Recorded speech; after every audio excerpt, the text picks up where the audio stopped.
There comes a moment in every human journey when the world we once believed to be solid, certain, and permanent begins to tremble under the weight of our own awareness. It's not a loud collapse. It's not the kind of moment that shouts. It is quiet, almost like a whisper, yet it shakes the very foundations of who we thought we were. This is the beginning of spiritual awakening.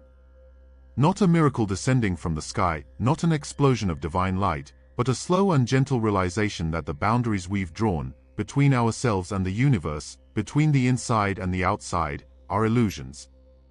Alan Watts, with the voice of a philosopher and the heart of a mystic, invites us to look not at the world, but through it. He tells us that to wake up spiritually is to notice that we were never truly separate from the rest of existence, that the ego, this character we play so seriously, is a mask worn by something far greater, something eternal and indivisible. Watts did not preach from mountaintops. He didn't urge us to follow commandments or to escape the world in search of some distant paradise. Instead, he pointed to the miracle already unfolding around us, the breath moving in and out of our lungs, the wind brushing against our skin, the dance of sunlight on water. He taught that awakening isn't about changing the world, but about seeing it with new eyes, eyes that are no longer clouded by judgment, fear, or the need to control. In his words, awakening is not a process of becoming something more, but of realizing we are already everything. It is a return, not a reaching. Like a wave remembering it is the ocean. Like a person remembering they are not just a name, a job, a history, but the entire universe expressing itself in human form, even if just for a while. The awakening, as Watts described, does not make you superior or enlightened in the way society portrays. It humbles you. It brings you to your knees, not in worship, but in wonder. Suddenly, you see the sacred in the ordinary, the holiness in laughter, the divine in silence, the eternity hidden in a single moment. The ego does not disappear in some final, heroic act. Rather, it softens, it smiles, and it lets go. Not because it is defeated, but because it sees it was never in control. To wake up is to stop trying to grasp life like a possession and to begin dancing with it like a partner. And in that dance, there is no leader, no follower, just movement, rhythm, surrender. Let this be the beginning of a new chapter in your seeing, a gentle turning of the soul toward its true nature. You were never lost, only dreaming. And this is the start of remembering. In the quietest moments, when the world grows still and the constant noise of life fades into the background, a more subtle voice begins to surface, the voice in your head. The narrator. The commentator. That internal stream of thought that never seems to rest. And most people, most of the time, believe that this voice is who they are. That the thoughts they think define them. But Alan Watts challenges this assumption with a gentle yet radical invitation: you are not the thinker. You are not the endless chatter echoing through your mind. You are the awareness behind it. The witness. The silent observer that listens, that notices, that watches thought rise and fall like waves upon the ocean. The mind, like a clever trickster, convinces us that we are it, that we must control every thought, fix every problem, anticipate every future. But awakening means realizing that thoughts are like clouds passing through the sky of your consciousness, and you are the sky. Watts often compared the mind to a monkey, restless, curious, always jumping from branch to branch, thought to thought. And yet, we identify so closely with this mental monkey that we forget our deeper nature. We spend our days reacting to its movements, lost in anxiety, worry, or longing. But here lies a powerful shift. When you begin to watch your thoughts instead of being them, a space opens. In that space, peace lives. You begin to notice how thoughts come and go without your command, like birds landing on a tree and then flying away.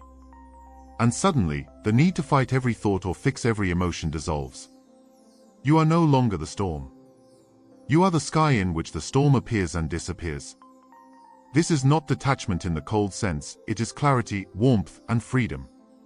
You start living from a deeper center, untouched by the chaos of the mind. The greatest illusion of the mind is that it's in control. But awakening reveals something much softer, much more real, that life is not meant to be controlled, it's meant to be experienced. When you stop trying to steer every thought, every emotion, every outcome, you begin to flow with the current of existence rather than swim against it. Alan Watts said, "Trying to control the mind is like trying to grab the wind." And when you understand this, something inside relaxes.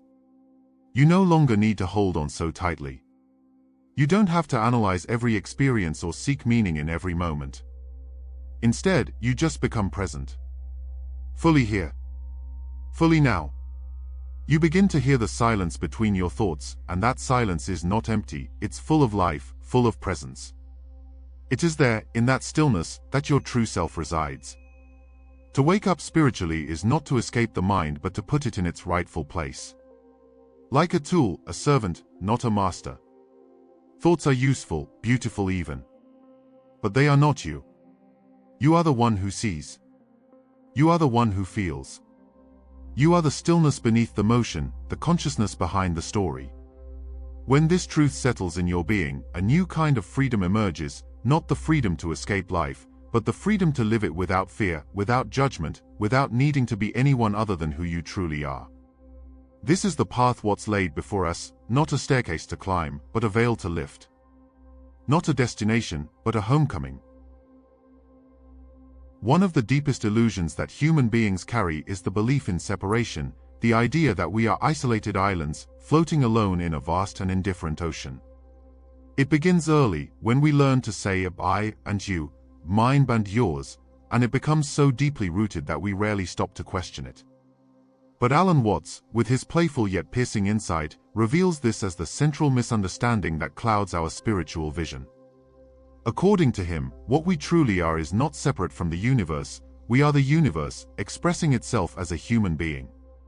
You are not in the world. You are the world, in a particular form, temporarily aware of itself. The tree outside your window, the breeze on your face, the person walking past you on the street, all of it is made of the same thing. We are not fragments, we are features of a single unfolding process, as inseparable from the totality as a wave is from the ocean. Watts often used the metaphor of music to explain this. Life, he said, is not a journey with a destination, it is a dance, a symphony, an ever-changing melody that has no goal other than to be played. In this dance, every part is connected to every other. The dancer and the dance are not two things. When you see a wave, you don't separate it from the sea, it is the sea, moving. Likewise, when you look in the mirror and see your reflection, you are seeing the universe looking back at itself. The illusion of being separate arises because of the way we've been taught to think. Language divides. Labels divide. Culture divides. But existence does not divide. It flows. It sings. It moves as one. Spiritual awakening is the moment you realize this, not intellectually, but viscerally, when you feel, in your bones, that there is no other. There is only this. There is only now. And you are it. This realization can be both terrifying and liberating. Terrifying, because it dissolves the identity you've built so carefully.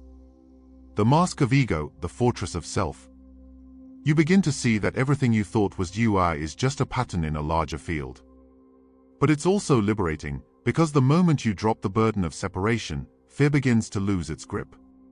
You no longer feel the desperate need to protect yourself from life, because you recognize you are life. There is no outside. There is no enemy. There is only a vast, sacred unfolding, and you are part of it. This doesn't mean that suffering disappears.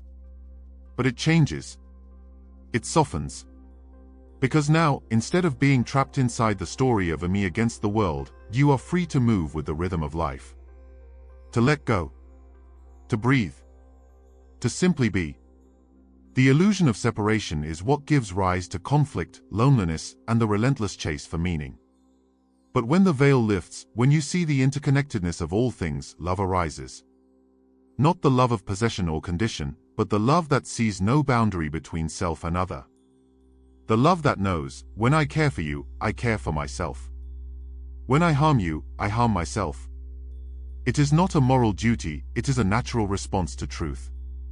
And this, perhaps more than anything, is the heart of waking up.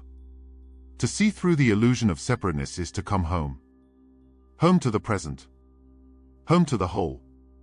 Home to the mystery that you are not a stranger in this universe, you are its very expression, dancing for a little while in human form.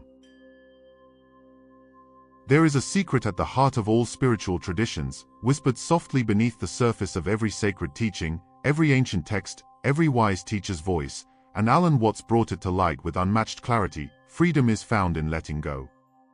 Not in accumulating more knowledge, more beliefs, more control, but in surrender. Letting go is not about giving up. It is not weakness.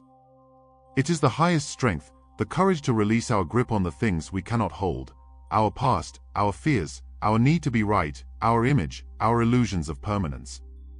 Letting go is the art of dissolving into what is, without resistance. Because what we resist, we strengthen. And what we hold on to, we eventually lose. But what we accept, truly accept, transforms us. When you stop trying to make life fit your ideas, and begin to allow life to be what it is, something opens. A space. A silence. And in that silence, peace lives. Alan Watts reminded us that life is like water. Try to hold it, and it slips through your fingers. But if you relax your hand, it flows naturally, effortlessly. This is the paradox of awakening. The moment you stop chasing happiness, you find it. The moment you stop clinging to the self, you feel more alive. Surrender is not resignation, it is alignment.